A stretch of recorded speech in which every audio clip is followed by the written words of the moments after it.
ನಮಸ್ಕಾರ ಗುರು. ಒಂದ್ ಖುಷಿ ವಿಚಾರ ಏನಪ್ಪಾ ಅಂತ ಅಂದ್ರೆ ಏಸಲ್ವುಡ್ ಬೆಂಗಳೂರಿಗೆ ಬಂದಿದ್ದಾರೆ ಅಂತ ಒಂದ್ ಮಾಹಿತಿ ಬರ್ತಾ ಇದೆ. ಬಟ್ RCB ಮ್ಯಾನೇಜ್ಮೆಂಟ್ ಇದುವರೆಗೂ ಯಾವುದೇ ತರದ ಇನ್ಫಾರ್ಮೇಶನ್ ಕೊಟ್ಟಿಲ್ಲ. ಸೊ ಹಾಗಾಗಿ ಇದಿನ್ನು ಇನ್ಫಾರ್ಮೇಶನ್ ಪಕ್ಕ ಇಲ್ಲ. ಇದ್ರ ಜೊತೆಗೆ ನಾಳೆ ಅಲ್ಲ ನಾಡಿದ್ದು ಅಂದ್ರೆ 28ನೇ ತಾರೀಕಿಂದ IPL ಮ್ಯಾಚಸ್ ಗಳು ಶುರುವಾಗ್ತಾ ಇದೆ. ಮೊದಲನೇ ಮ್ಯಾಚ್ ಇರೋದೇ RCB ವರ್ಸಸ್ SRH. ಸೊ ಮೊದಲನೇ ಮ್ಯಾಚ್ ಅಲ್ಲಿ RCB ಯಾವ 11 ಆಡಿಸ್ಬೇಕು ಅನ್ನೋದನ್ನ ಮಾತಾಡೋಣ ಬನ್ನಿ.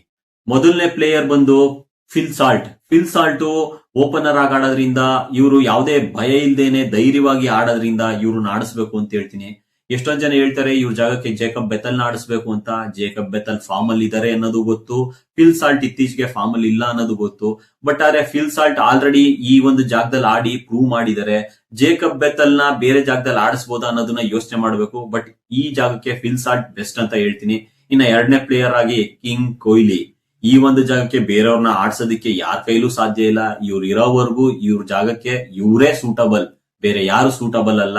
ಸೊ ಹಾಗಾಗಿ ಇವ್ರು ಆಡೇ ಆಡ್ತಾರೆ. ಇವ್ರ ಆಟ ನೋಡೇ ಇದ್ದೀರಾ. ನನಗ್ ಗೊತ್ತಿರಂಗೆ ಈ ಒಂದು ಸೀಸನ್ ಅಲ್ಲಿ ಇವರು ಏನು 2016 ಅಲ್ಲಿ ಹೊಡೆದಿದ್ರಲ್ಲ 900 ಚಿಲ್ಲರೆ ರನ್, ಅದನ್ನ ಇವರೇ ಬ್ರೇಕ್ ಮಾಡುವಂತ ಚಾನ್ಸಸ್ ಜಾಸ್ತಿ ಇದೆ ಅನ್ನೋದು ನನ್ನ ಅನಿಸಿಕೆ. ಇನ್ನ ಮೂರನೇ ಪ್ಲೇಯರ್ ದೇವದತ್ ಪಡಿಕಲ್ ನ ಏನಕ್ಕೆ ಆಡಿಸ್ಬೇಕು ಅಂತ ಅಂದ್ರೆ ಈ ಜಾಗದಲ್ಲಿ ವೆಂಕಟೇಶ್ ಅಯ್ಯರ್ ಆಡಿಸಿ ಅಂತ ಹೇಳ್ತಾ ಇದಾರೆ. ದೇವದತ್ ಪಡಿಕಲ್ ಸೀನಿಯರ್ ಆಗ್ತಾರೆ. ವೆಂಕಟೇಶ್ ಅಯ್ಯರ್ ಇತ್ತೀಚೆಗೆ ಬಂದಿದ್ದಾರೆ. ಬಟ್ ಕಳೆದ IPL ಅಲ್ಲೂ ಅವರಂತ ಒಳ್ಳೆ ಪರ್ಫಾರ್ಮ್ ಮಾಡಿಲ್ಲ. ಮತ್ತೆ ಡೊಮೆಸ್ಟಿಕ್ ಅಲ್ಲೂ ಅಂತ ಒಳ್ಳೆ ಡೊಮೆಸ್ಟಿಕ್ ಸೀಸನ್ ಆಗಿಲ್ಲ. ಬಟ್ ಆದ್ರೆ ದೇವದತ್ ಪಡಿಕಲ್ ಡೊಮೆಸ್ಟಿಕ್ ರಣಜಿಲ್ಲೂ ಕೂಡ ತುಂಬಾ ಚೆನ್ನಾಗಿ ಆಡಿದ್ದಾರೆ. ಮತ್ತೆ ಕಳೆದ IPL ಅಲ್ಲೂ ಅವ್ರು ಆಡದಂತ ಎಷ್ಟು ಮ್ಯಾಚ್ ಆಡಿದ್ರು ಅಷ್ಟು ಮ್ಯಾಚ್ ಅಲ್ಲಿ ಅವರು ಕೊಟ್ಟಿದ್ದಂತ ಜವಾಬ್ದಾರಿನ ತುಂಬಾ ಚೆನ್ನಾಗಿ ಯೂಸ್ ಮಾಡಿದ್ದಾರೆ. ಅದಕ್ಕೋಸ್ಕರ ನಾನು ದೇವದತ್ ಪಡಿಕಲ್ ನ ಆಡಿಸ್ತೀನಿ. ಇನ್ನ ನಾಲ್ಕನೇ ಪ್ಲೇಯರು ರಜತ್ ಪತ್ತಿದಾರ್. ಇವರು RCB ಕ್ಯಾಪ್ಟನ್ ಆಗಿರೋದ್ರಿಂದ ಇವ್ರನ್ನ ಆಡಿಸ್ಲೇಬೇಕು. ಮತ್ತೆ ಅದು ಅಲ್ಲದೆ ಇವರು ಮಿಡಲ್ ಓವರ್ ನಲ್ಲಿ ಬರೋದ್ರಿಂದ ಸ್ಪಿನ್ನರ್ಸ್ ಗಳಿಗೆ ಅಲಚ್ಚಾಗಿ ಸಿಕ್ಸ್ ಗಳನ್ನ ಹೊಡಿತಾರೆ. ಒಳ್ಳೆ ರನ್ ರೇಟ್ ನಲ್ಲಿ ಸ್ಕೋರ್ ನ ಮಾಡ್ತಾರೆ. ಸೊ ಹಾಗಾಗಿ ಇವ್ರನ್ನ ಆಡಿಸ್ಲೇಬೇಕು. ಇನ್ನ ಐದನೇ ಪ್ಲೇಯರ್ ಆಗಿ ಟೀಮ್ ಡೇವಿಡ್. ಇತ್ತೀಚಿನ ದಿನಗಳಲ್ಲಿ ಇವ್ರ ಬಗ್ಗೆ ಮಾತಾಡಂಗೆ ಇಲ್ಲ. ಅಂತ ಬ್ಯಾಟಿಂಗ್ ಆಡ್ತಾ ಇದಾರೆ. ಆಲ್ ಓವರ್ ವರ್ಲ್ಡ್ ಎಲ್ಲಾ ಕಡೆನೂ ಸಖತ್ತಾಗಿ ಚೆಚ್ಚು ಬಿಸಾಕಿದ್ದಾರೆ. ಸೊ ಇವ್ರ ಜಾಗಕ್ಕೆ ಇವ್ರು ಬಿಟ್ರೆ ಇನ್ಯಾರು ಸೂಟಬಲ್ ಅಲ್ಲ. ಟೀಮ್ ಡೇವಿಡ್ ಆಡೇ ಆಡ್ತಾರೆ. ಮತ್ತೆ ವಿಕೆಟ್ ಕೀಪರ್ ಜಿತೇಶ್ ಶರ್ಮಾ 6ನೇ ಬ್ಯಾಟ್ಸ್ಮನ್ ಆಗಿ ಆಡ್ತಾರೆ.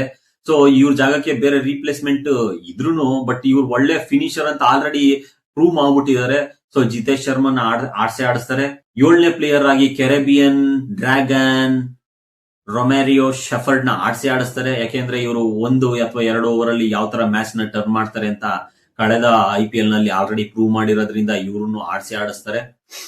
ಇನ್ನ 8ನೇ ಬ್ಯಾಟ್ಸ್ಮನ್ ಕುರ್ನಾಲ್ ಪಾಂಡ್ಯ ಆಲ್ರೌಂಡರ್ ಆಗಿರೋದ್ರಿಂದ ಇವ್ರನ್ನ ಆಡಿಸ್ಬೋದಲ್ಲ ಆಡಿಸ್ತಾರೆ. ಯಾಕೆ ಅಂತಂದ್ರೆ ಇವ್ರು ಆಲ್ರೆಡಿ ಅಂತ ಯಾವ ತರ ಮ್ಯಾಚ್ ವಿನ್ನರ್ ಅಂತ ಪ್ರೂವ್ ಮಾಡಿರೋದ್ರಿಂದ ಬೌಲಿಂಗು ಬ್ಯಾಟಿಂಗ್ ಎರಡರಲ್ಲೂ ಚೆನ್ನಾಗಿ ಆಡಿದ್ದಾರೆ. ಕಳೆದ ಸೀಸನ್ ಅಲ್ಲೇ ಒಂದ್ ಮ್ಯಾಚ್ ಅಲ್ಲಿ ಅವರು ಬ್ಯಾಟಿಂಗ್ ಗೆ ಮ್ಯಾನ್ ಆಫ್ ದಿ ಮ್ಯಾಚ್ ತಗೊಂಡಿದ್ದಾರೆ. ಇನ್ನೊಂದ್ರಲ್ಲಿ ಬೌಲಿಂಗ್ ಗೆ ಮ್ಯಾನ್ ಆಫ್ ದಿ ಮ್ಯಾಚ್ ತಗೊಂಡಿದ್ದಾರೆ. ಸೊ ಇಂಥ ಪ್ಲೇಯರ್ ನ ಆಡಿಸ್ತಾರೆ.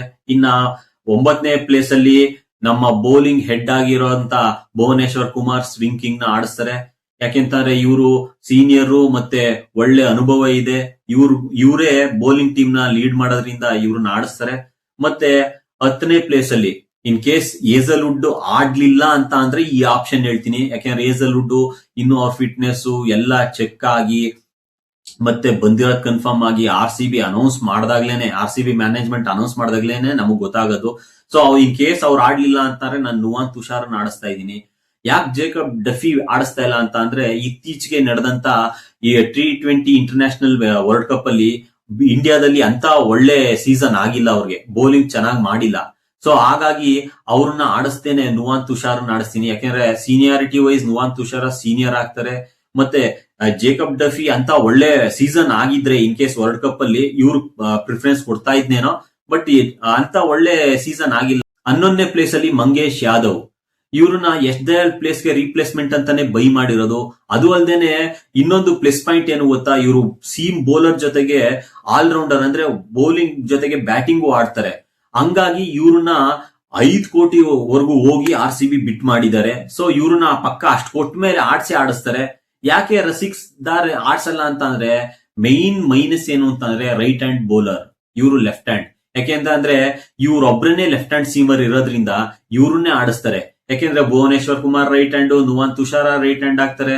ಸೊ ಇವ್ರ ಜೊತೆಗೆ ಒಬ್ಬ ಲೆಫ್ಟ್ ಹ್ಯಾಂಡ್ ಸೀಮರ್ ಬೇಕು ಅನ್ನೋದಕ್ಕೆ ಇವ್ರನ್ನ ಆಡಿಸ್ಬೋದು. ಮತ್ತೆ 12ನೇ ಪ್ಲೇಯರ್ ಅಂದ್ರೆ ಇಂಪ್ಯಾಕ್ಟ್ ಪ್ಲೇಯರ್ ಆಗಿ ಇನ್ಯಾರನ್ನು ಆಡ್ಸಕ್ ಸಾಧ್ಯನೇ ಇಲ್ಲ ಸುಯೇಶ್ ಶರ್ಮಾ. ಯಾಕಂದ್ರೆ ಈ ವ್ಯಕ್ತಿ ಗೇಮ್ ಚೇಂಜರ್ ಅಂತ ಆಲ್ರೆಡಿ ಪ್ರೂವ್ ಮಾಡಿದ್ದಾರೆ. ಬಟ್ ಆದ್ರೆ ಈ ವ್ಯಕ್ತಿಯಲ್ಲಿ ಮೈನಸ್ ಏನು ಅಂತ ಅಂದ್ರೆ ಲೈನ್ ಅಂಡ್ ಲೆಂತ್ ಅಲ್ಲಿ ಸ್ವಲ್ಪ ಕನ್ಸಿಸ್ಟೆನ್ಸಿ ಇಲ್ಲ. ಮತ್ತೆ ಇವರು ಪೇಸ್ ವೇರಿಯೇಷನ್ ಅಲ್ಲಿ ಸ್ವಲ್ಪ ಸ್ಲೋ ಥ್ರೂ ಹಾಕೋದೆಲ್ಲ ಕಲಿಬೇಕಾಗಿತ್ತು ಲಾಸ್ಟ್ ಇಯರ್. ಬಟ್ ಈ ಇಯರ್ ಹೆಂಗ್ ರೆಡಿ ಆಗಿ ಬಂದಿದ್ದಾರೆ ಅನ್ನೋದು ಗೊತ್ತಿಲ್ಲ, ಮ್ಯಾಚ್ ನೋಡಿದ್ಮೇಲೆ ಗೊತ್ತಾಗುತ್ತೆ. ಇದು ನನ್ನ playing 11. Phil Salt, Virat Kohli, Devdutt Padikkal, Rajat Patidar, Tim David, Jitesh Sharma, Romario Shepherd, Krunal Pandya, Bhuvneshwar Kumar, Nuwan Thushara, Mangesh Yadav, 12ನೇ ಪ್ಲೇಯರ್ ಆಗಿ ಸುಯೇಶ್ ಶರ್ಮಾ. ಇನ್ ಕೇಸ್ ನಾನ್ ಹೇಳಿರೋದ್ರಲ್ಲಿ ಬಿಟ್ಟು ಬೇರೆ ಪ್ಲೇಯರ್ ನ ಇವ್ರ ಜಾಗದಲ್ಲಿ ಆಡಿಸ್ಬೇಕಾಗಿತ್ತು ಅಂತ ನಿಮ್ಗೆ ಯಾರಿಗಾರು ಅನ್ಸಿದ್ರೆ ಯಾವ ಪ್ಲೇಯರ್ ಅನ್ನೋದನ್ನ ಕಮೆಂಟ್ ಮಾಡಿ ತಿಳಿಸಿ.